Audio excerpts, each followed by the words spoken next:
Hi friends my channel travel चंचल और आमी आज के एसेছি दिल्लीते लोटास टेम्पल एरपर आमी जाबो ন্যাশনাল মিউজিয়াম। তাহলে শুরু করছি আজকের ব্লগ।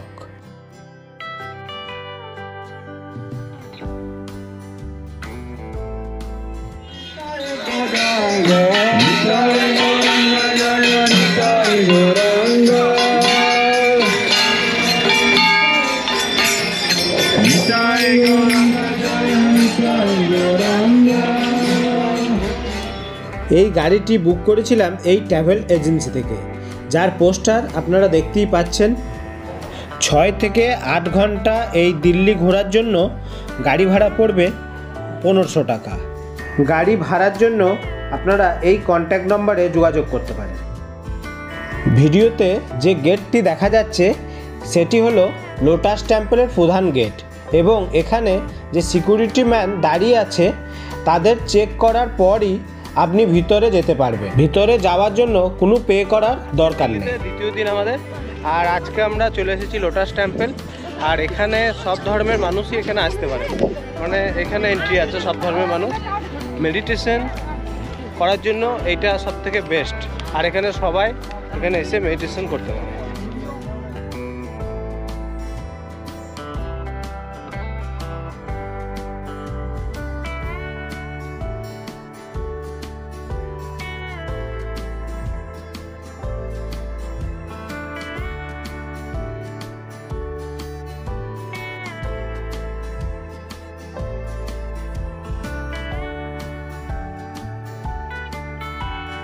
আমার ঠিক সামনেই রয়েছে লোটাস টেম্পল, পদ্ম ফুলের মতোই দেখতে। এর ভিতরে কিন্তু কোনো মূর্তি নেই। এটি একটি প্রার্থনা গৃহ, এখানে সমস্ত ধরনের মানুষ আসতে পারে এবং প্রার্থনা করতে পারে। এখানে প্রবেশ করতে হলে জুতো বাইরে রাখতে হবে। জুতো রাখার জন্য ব্যাগের ব্যবস্থা আছে, তার জন্য কোনো মূল্য দিতে হবে না। আর আমার সামনে দেখতেই পাচ্ছেন একটা করে ব্যাগ নিয়ে জুতো ভরে নিচে রাখার একটা জায়গা আছে। লোটাস টেম্পলটি 27টি পাপড়ি দ্বারা গঠিত। এর উচ্চতা হলো 40 মিটার এবং এর ভিতরে একসাথে 2500 জনের প্রার্থনার ব্যবস্থা রয়েছে। চারিদিকে একবার ভিউটা দেখুন, অসাধারণ একটা ভিউ, পুরো সবুজের মধ্যে। আর এই টেম্পলটা লোটাস টেম্পলের নিচে একটা লাইব্রেরি বুক আছে। আপনারা এখানে এসে যে ধরনের বই চাইবেন এখানে বললে আপনারা যে ভাষায় বই চাইবেন আপনারা দিলে এখানে আপনারা বসে পড়তে পারেন। এখানে অনেক রকমের বই পাওয়া যাবে পড়ার জন্য। এখান থেকে লাইন দিয়ে আমাদেরকে যেতে হবে লোটাস টেম্পল, কি পাচ্ছেন।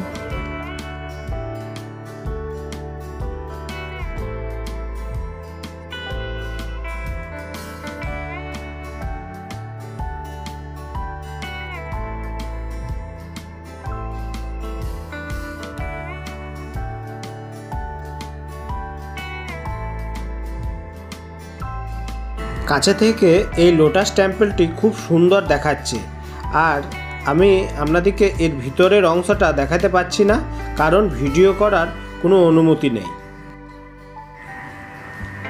লোটাস টেম্পল থেকে বেরিয়ে আমি দাঁড়িয়ে আছি একটি ডাবের দোকানে।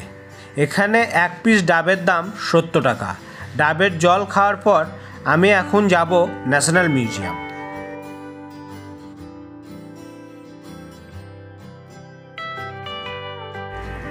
আমি এখন চলে এসেছি ন্যাশনাল মিউজিয়ামে। সামনেই দেখতেই পাচ্ছেন একটা গেট আর পাশেই টিকিট কাউন্টার। এখন ন্যাশনাল মিউজিয়াম নিউ দিল্লি দেখতেই পাচ্ছেন এটা। আর এটা হচ্ছে টিকিট, আর টিকিট পড়লো 20 টাকা করে। হ্যাঁ, আর স্টুডেন্টসের জন্য ফ্রি, কিছু প্রুফ দেখালেই ফ্রি। আমাদের স্টুডেন্টস একটা আছে আমার পাশেই।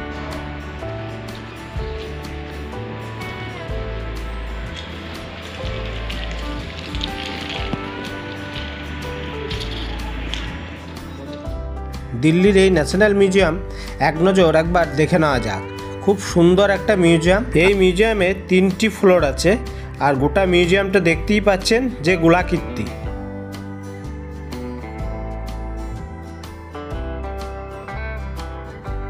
ইতিমধ্যে আমি মিউজিয়ামের ভিতরে প্রবেশ করেছি, আর সামনেই দেখতেই পাচ্ছেন যে সুন্দর সুন্দর গৌতম বুদ্ধের মূর্তি, অনেক পুরাতন মূর্তি সামনে দেখাই যাচ্ছে।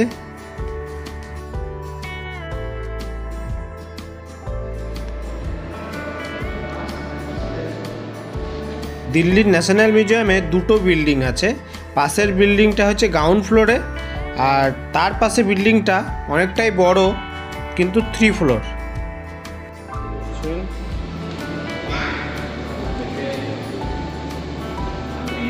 उससे सन्यासी संतुष्ट नहीं हुए और पड़ोस के राज्य कौशल पहुंचे, यहाँ की राजधानी।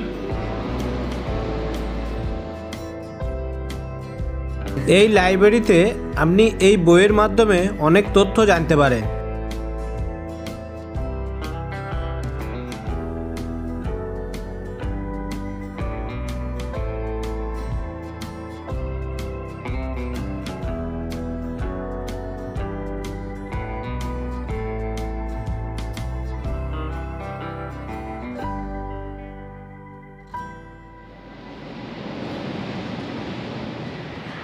ন্যাশনাল মিউজিয়ামের ভিতরে হাঁটতে হাঁটতে আমি আরেকটা বিল্ডিংয়ের দিকে যাচ্ছি, আর এটি হলো সবথেকে পুরাতন মিউজিয়াম।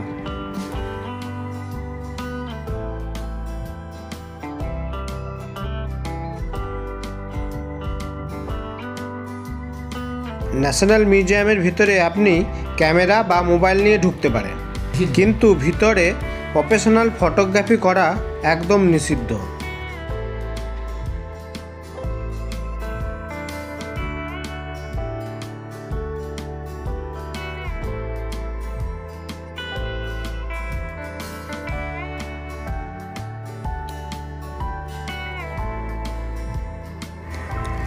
এই মিউজিয়ামটি ভারতের তৎকালীন চক্রবর্তী রাজা গোপাল আচার্য এটি উদ্ঘাটন করেন 1949 সালে ভারতবর্ষের স্বাধীন হওয়ার পরেই।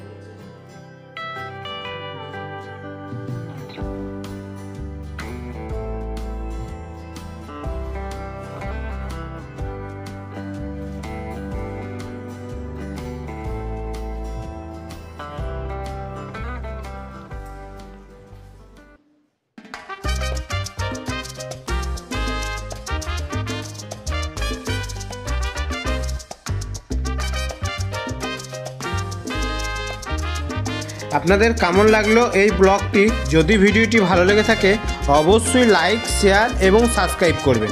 সাবস্ক্রাইব করার সঙ্গে সঙ্গে পাশে থাকা বেল আইকনটি অবশ্যই ক্লিক করবেন। খুব তাড়াতাড়ি দেখা হচ্ছে নতুন কোনো জায়গায় বা নতুন কিছু ভিডিও নিয়ে।